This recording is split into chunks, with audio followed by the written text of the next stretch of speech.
ક્યારેય વિચાર્યું છે કે સમુદ્રના અંધકારમય તળિયે ઠંડા પાણી અને રેતીની વચ્ચે સદીઓ જૂનો કોઈ આખો ઇતિહાસ દબાયેલો હોય? આજે આપણે બિલકુલ આવા જ એક રહસ્યની વાત કરવાના છીએ જેણે દુનિયાભરના ઇતિહાસકારોને ખરેખર ચોંકાવી દીધા છે. હા, આપણે વાત કરી રહ્યા છીએ ભગવાન શ્રીકૃષ્ણની પૌરાણિક નગરી દ્વારકાની. એક એવી નગરી જેને વર્ષો સુધી માત્ર એક કથા કે દંતકથા જ માનવામાં આવતી હતી.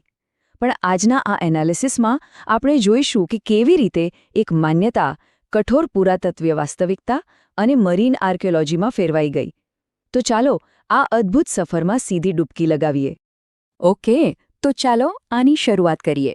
વર્ષ હતું 1983. ગુજરાતના ઓખા તટ પાસે અરબી સમુદ્રની લહેરો ઉછળી રહી હતી. ડોક્ટર એસ.આર. રાવ અને તેમની આર્કિયોલોજિસ્ટ્સની ટીમ ડાઇવિંગના સાધનો સાથે બિલકુલ તૈયાર હતી. અને જેવી તેમણે સમુદ્રની એ ભૂરી ઊંડાઈઓમાં છલાંગ લગાવી અને નીચે પહોંચ્યા તો રેતી અને ખડકોની વચ્ચે તેમને કંઈક એવું દેખાયું જે એકદમ અસામાન્ય હતું. વિશાળ ખડકો, અદ્ભુત કારીગરીવાળી ઊંચી દિવાલો અને એ પણ બધું માનવસર્જિત. આ દ્રશ્ય જોઈને કોઈના પણ શ્વાસ થંભી જાય અને તરત જ એક સવાલ ઊભો થયો: શું આ એ જ ભવ્ય શહેર છે જેનો ઉલ્લેખ આપણા હજારો વર્ષ જૂના ગ્રંથોમાં છે?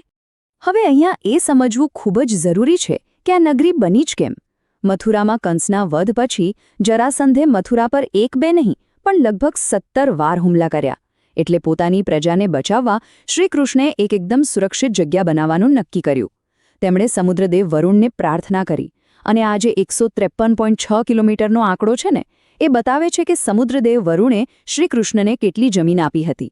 પ્રાચીન માપ પ્રમાણે આ 12 યોજન જેટલી ભૂમિ હતી જ્યાં ભગવાન વિશ્વકર્માએ આ ઐતિહાસિક નગરીનું નિર્માણ કર્યું.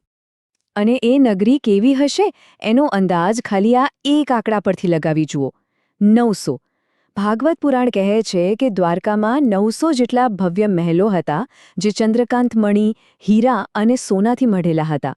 જરા વિચારો. પણ જુઓ, વાત માત્ર ધન-દૌલતની નથી. ત્યાંનું સિટી પ્લાનિંગ એટલું એડવાન્સ્ડ હતું કે રસ્તાઓ સીધા બંદર સુધી પહોંચતા. પાણી પુરવઠા અને સિંચાઈની એકદમ લેટેસ્ટ સિસ્ટમ હતી. ટૂંકમાં કહીએ તો આ શહેર દરેક રીતે સ્વનિર્ભર અને હાઈટેક હતું. તો ચાલો હવે જોઈએ કે આ આખી વાર્તા કેવી રીતે આગળ વધે છે. કારણ કે જ્યાં નિર્માણ છે ત્યાં વિનાશ પણ છે જ. અને આ વિનાશની પાછળ શ્રાપોની એક બહુ જ દુઃખદ સાંકળ જોડાયેલી છે. કુરુક્ષેત્રના યુદ્ધ પછી કૌરવોના નાશથી દુઃખી થઈને ગાંધારીએ શ્રીકૃષ્ણને શ્રાપ આપ્યો કે તેમના યદુવંશનો પણ અંત આવશે. પછી દાયકાઓ વીત્યા. પિંડારક પાસે ઋષિઓનું અપમાન થતાં શ્રીકૃષ્ણના પુત્ર સાંભને શ્રાપ મળ્યો કે તે એક લોખંડના મૂસળને જન્મ આપશે. થોડા મહિનાઓ પછી એ મૂસળના ટુકડા દરિયામાં ફેંકાયા, જે એક માછલી ગળી ગઈ અને એમાંથી જ એક શિકારીએ તીર બનાવ્યો. અને અંતે એ જ અંતિમ દિવસ આવ્યો.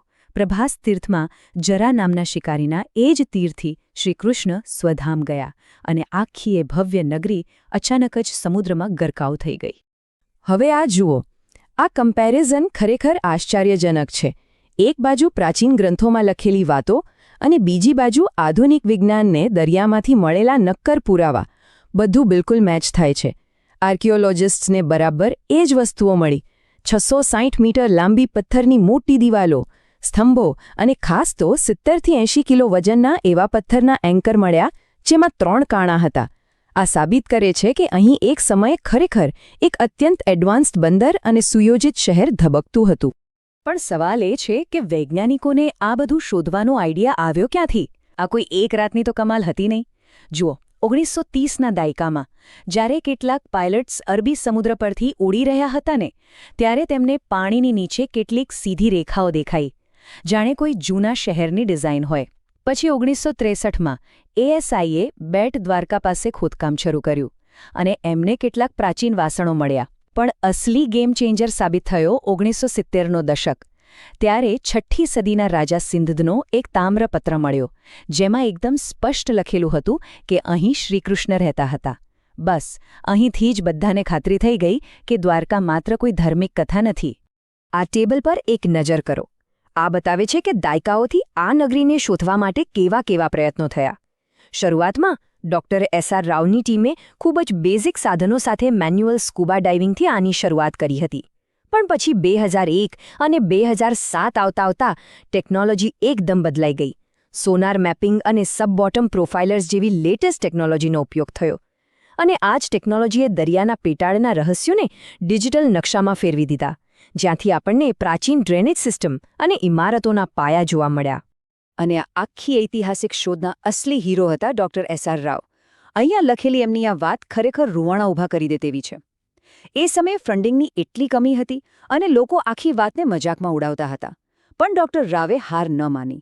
પોતાના જ પગારમાંથી ટીમ માટે જમવાનું લાવીને માત્ર 800 રૂપિયાના મામૂલી ફંડથી એમણે આ મિશન ચાલુ રાખ્યું. એમણે ટીકાકારોની બોલતી બંધ કરી દીધી અને દુનિયાને બતાવ્યું કે આપણા ગ્રંથો માત્ર વાર્તાઓ નથી, પણ આપણો વાસ્તવિક ગૌરવશાળી ઇતિહાસ છે. તો હવે સૌથી મોટો પોઈન્ટ એ આવે છે કે આ બધી વસ્તુઓ ખરેખર કેટલી જૂની છે. અહીં આધુનિક વિજ્ઞાને મોટો રોલ પ્લે કર્યો. દરિયામાંથી જેટલી પણ વસ્તુઓ મળી, જેવા કે સીલ, લોખંડ, પિત્તળની વસ્તુઓ અને માટીના વાસણો, એ બધાને કાર્બન અને થર્મોલ્યુમિનેસન્સ ડેટિંગ માટે લેબમાં મોકલાયા. અને જ્યારે એના રિઝલ્ટ આવ્યા ને, ત્યારે બધાના મોં ખુલ્લા રહી ગયા. આ વસ્તુઓ ઈસા પૂર્વે 1500થી 3000 વર્ષ જૂની નીકળી. એટલે કે આપણો મહાભારતનો જે સમયગાળો છે, આ બરાબર એની જ સાથે મેચ થાય છે. પણ એક મિનિટ, વાત માત્ર ત્યાં નથી અટકતી. જરા આ આંકડો જુઓ. 9000. ડેટિંગ પ્રોસેસ દરમિયાન માટીના વાસણનો એક એવો ટુકડો મળ્યો જે 9000 વર્ષ જૂનો હતો. હા, બિલકુલ સાચું. આનો સીધો અર્થ એ છે કે આ સભ્યતા, જેને આપણે હડપ્પન સંસ્કૃતિ કહીએ છીએ, એના કરતાં પણ ઘણી વધારે પ્રાચીન હોઈ શકે છે. આ એક જ શોધીએ મોટા મોટા વૈજ્ઞાનિકો અને ઇતિહાસકારોના પણ હોશ ઉડાવી દીધા હતા. હવે મનમાં એ સવાલ જરૂર થાય કે આવું હાઈટેક અને ભવ્ય શહેર અચાનક દરિયામાં કેવી રીતે ગરકાવ થઈ ગયું? શું એ માત્ર એક શ્રાપ હતો? જીઓલોજી આનો એક બહુ જ લોજિકલ જવાબ આપે છે. પ્રોફેસર રેન્ઝની સી લેવલ રાઇઝ થિયોરી પ્રમાણે જુઓ તો આજથી લગભગ 11,000 વર્ષ પહેલાં અરબી સમુદ્રનું લેવલ આજના કરતાં 25 મીટર નીચું હતું. પણ 5000 BCની આસપાસ જળસ્તરમાં અચાનક જ બહુ મોટો ઉછાળો આવ્યો અને આખી દુનિયામાં વિશાળ સુનામીઓ આવી. આ કોઈ નાની સૂની કે સ્થાનિક ઘટના નહોતી અને બસ આ જ વૈશ્વિક પર્યાવરણીય ફેરફારે ધીમે ધીમે આપણી દ્વારકા નગરીને પોતાનામાં સમાવી લીધી. 2001થી 2007ની વચ્ચે જે હાઈટેક સ્કેનિંગ થયું ને, એના રિઝલ્ટ તો ખરેખર રોમાંચક હતા. વૈજ્ઞાનિકોએ દરિયાની નીચે લગભગ 4000 ચોરસ મીટરનો એરિયા સ્કેન કર્યો. એમાં એમને શું મળ્યું ખબર છે? ચૂનાના પથ્થરના એવા મોટા મોટા બ્લોક્સ જે આખા શહેરનો પાયો હતા. સાથે જ પ્રાચીન ચિહ્નોવાળી ટેરાકોટા સીલ મળી અને એક એવી કમાલની ડ્રેનેજ સિસ્ટમ જોવા મળી જે સાબિત કરે છે કે આ કોઈ નાનકડું ગામ નહોતું, પણ કાદવ નીચે દબાયેલું આ શહેર ખરેખર એક અત્યંત ડેવલપ્ડ અને એડવાન્સ્ડ સભ્યતા હતી. અને હવે જુઓ કે આ પ્રાચીન ઇતિહાસ આજના આપણા વર્તમાન સાથે કેવી રીતે જોડાય છે. ફેબ્રુઆરી 2024માં એક બહુ જ મોટી ઘટના બની. ભારતના વડાપ્રધાને જાતે પંચકોઈ બીચ પાસે સ્કૂબા ડાઇવિંગ કર્યું અને સમુદ્રની ઊંડાઈમાં જઈને આ પ્રાચીન અવશેષોના દર્શન કર્યા અને ત્યાં મોરપીંછ પણ અર્પણ કર્યા. આ માત્ર કોઈ સામાન્ય ડાઇવ નહોતી. આ આધુનિક આસ્થા અને દાયકાઓની પુરાતત્વીય મહેનતનું એક એવું મિલન હતું જેણે ફરી એકવાર આપણી આ પ્રાચીન સભ્યતાને આખી દુનિયાની સામે ગૌરવથી મૂકી દીધી. તો આ બધું જાણ્યા પછી અંતે આપણી સામે બસ આ એક જ પ્રશ્ન ઊભો રહે છે. 90 વર્ષના આ સંઘર્ષ અને વૈજ્ઞાનિક યાત્રાએ એ તો સાબિત કરી જ દીધું છે કે દ્વારકા કોઈ કલ્પના નહોતી, પણ એક ભવ્ય વાસ્તવિકતા હતી.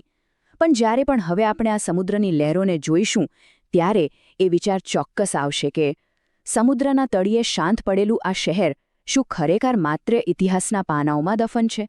કે પછી એ આપણને આપણી પોતાની સંસ્કૃતિના વાસ્તવિક સત્યને ફરીથી ઓળખવા માટે જાગવાની રાહ જોઈ રહ્યું છે? ખરેખર વિચારવા જેવી વાત છે. તો આ સાથે આપણું આ એનાલિસિસ અહીં પૂરું થાય છે. આ અદ્ભુત સફરમાં જોડાવા બદલ ખૂબ ખૂબ આભાર.